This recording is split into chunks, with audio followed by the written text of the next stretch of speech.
When most people think of Rui, they probably think of his hit track, Touch Me, that took the world by storm in 2001 and cemented itself in dance music history forever. But today, I got the chance to go deeper and get to know the artist, Rui Da Silva. I ask questions I'm always yearning to ask when it comes to the artists and their creative process. Like, where did they draw inspiration from?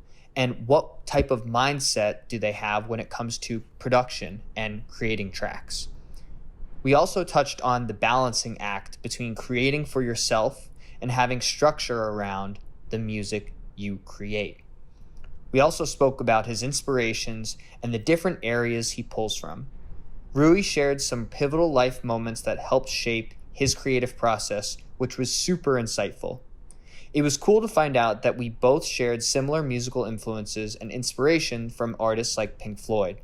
I learned about an upcoming project in which he has a track that pays homage to Pink Floyd. I'm really looking forward to that release.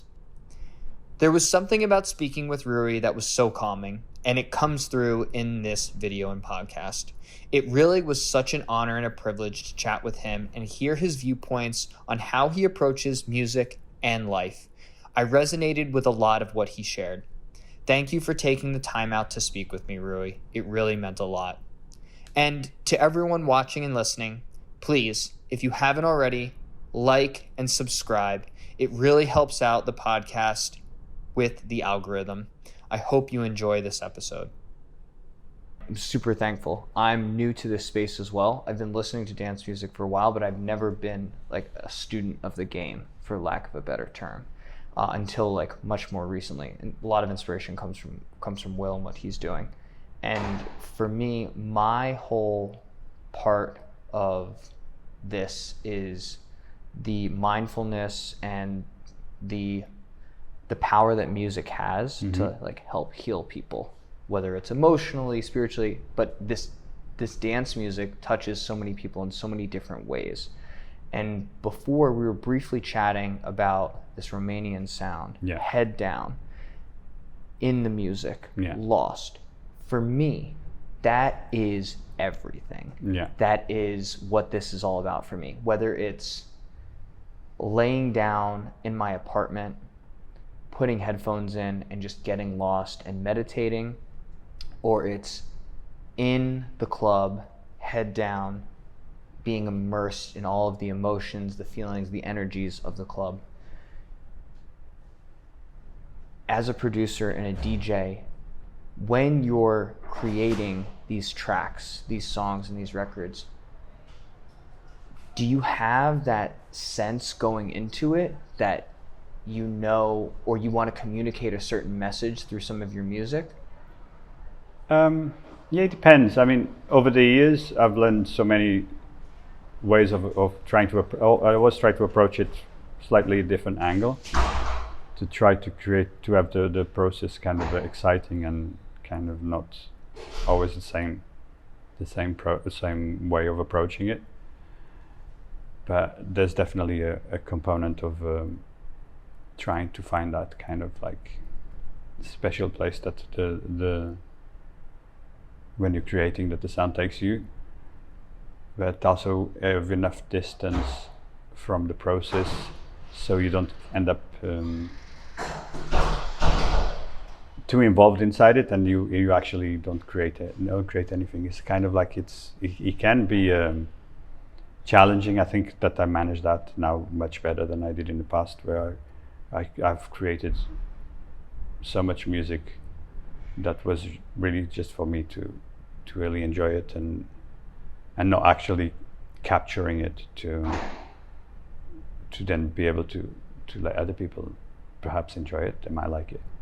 I think all that process, I think I've learned how to actually have some sort of discipline, because you can be you are rewarding your neurons, but you're not really creating something then for other people to also enjoy. And so it's finding that balance can be challenging, especially if you're a young producer. but you do need both components. You can't just also look at it as a process and forget that initial kind of something that's in there that is very special. So it's kind of a fine line between the madness of the creativity and then the kind of like more structured, organized thing that you need to have in your brain to be able to then move that from some sort of creative madness into a finished track. Amazing. Thank you for sharing your insight to that. I think it's a lot of people, including myself, wonder, like when artists sit down to create certain tracks that impact me or impact them, like on such different levels. I know I question, like, what was the thought process coming in? Were they feeling emotional? Where were they at this time in their life? And maybe that translates, but it's interesting to hear your perspective on that. Yeah, I mean, I like cooking, and so I look at it always from perspective of other activities. So, like in cooking, you can, or like if you're an athlete, if you're out of shape, then you kind of need to first go to training, and then you kind of get into shape. So if you have, the more music you do, the more you are comfortable, the more you cook, the less you can cook just by looking at the ingredients without even thinking about it. So every time you stop, then you have to go back and start again. But it's I look at it from those perspectives, and I even use some of those other activities as a barometer to understand that you can have a lot of self-doubt when you're creating music and feel like, oh, that's it, I've exhausted, there's no more creativity here. So you look at other aspects of your life as like, whoa, actually I'm actually not feeling enjoyment of cooking, so perhaps I'm just going through a little bit depressing phase, and it's nothing more than that. Let's just sail it out and things will come back again. So that's been very helpful to not fall into a rabbit hole of self-doubt and what are you doing, which happened a lot at the beginning of my career from being quite immature and still learning the whole process. So I think today I'm a much more peaceful place in terms of creation. And it sounds like that's due to self-awareness and comfortability and putting in the reps and the time. Yes, and I don't have the need to. I create more than I release. Mm-hmm. I've actually I create and don't think about what is going to be. It's just I create and finish it. Does it feel like finished? Yes. Is it good? I'll find out in a year or 2 years' time when I listen to it again. Not in a rush, not too stressed. Yeah, trusting your intuition. Yeah. Yeah, I think, and I'm glad you touched on that point of, looking into other areas of your life as a barometer. Yeah. As someone who was a competitive swimmer, and then having stepped away from that, I'm able to look back and say, I'm not going to swim 7 miles anymore every single day. It's just not in the cards. And taking that into other parts of my life has been helpful. So I think that's a really good perspective that you bring to this. And because a lot of people, including myself, struggle with self-doubt and looking into other areas of their life where maybe they have found some success and where they've stepped back from it to come back to that, to gauge with, okay, I don't need to be so hard on myself for these things. So I want to say I appreciate you shedding light on that. Yeah, I mean, it's been helpful for me in many fronts, from looking at the creative arts. I think one of the most defining moments, I think, for me was going to see Picasso's exhibition in Barcelona when I moved, just before I moved to Ibiza. That was 2008, and understanding that the amount of times that Picasso was just copying straightforward Renoir paintings to really understand the technique and to really understand what was behind what he was doing, not necessarily because he wanted to plagiarize, but really to understand the masters. That led me to kind of remove some of the taboos that exist in many of the producers, of thinking that they need to be original, they need to be this, they can't copy anyone. No, you should actually study the masters. You should actually study the people that have done things, which you usually do when you're starting, because you're kind of naive, not know what you're doing. And as you start growing as an artist, you start thinking that that's taboo. You shouldn't go there. You shouldn't use presets. You shouldn't use samples. You shouldn't copy anyone. No, actually, you should study the things that move you in music and in other arts, and then bring that into your own creativity. So if some of the paintings of Picasso, it was like depicted, that chair came from that painting, that table came from that painting, and he put it together, and this is what he's done. So that kind of opened my mind to understand that you should embrace what influences you, as opposed to try to negate it, and you end up not being really your authentic self. Wow. I love that perspective. And I actually just had the privilege to go see the Picasso exhibit for my birthday. And stating that copying is not taboo, it's actually honoring some people. And I think the more you study and look into those aspects, you get more comfortable with taking risks in your own artist creativity.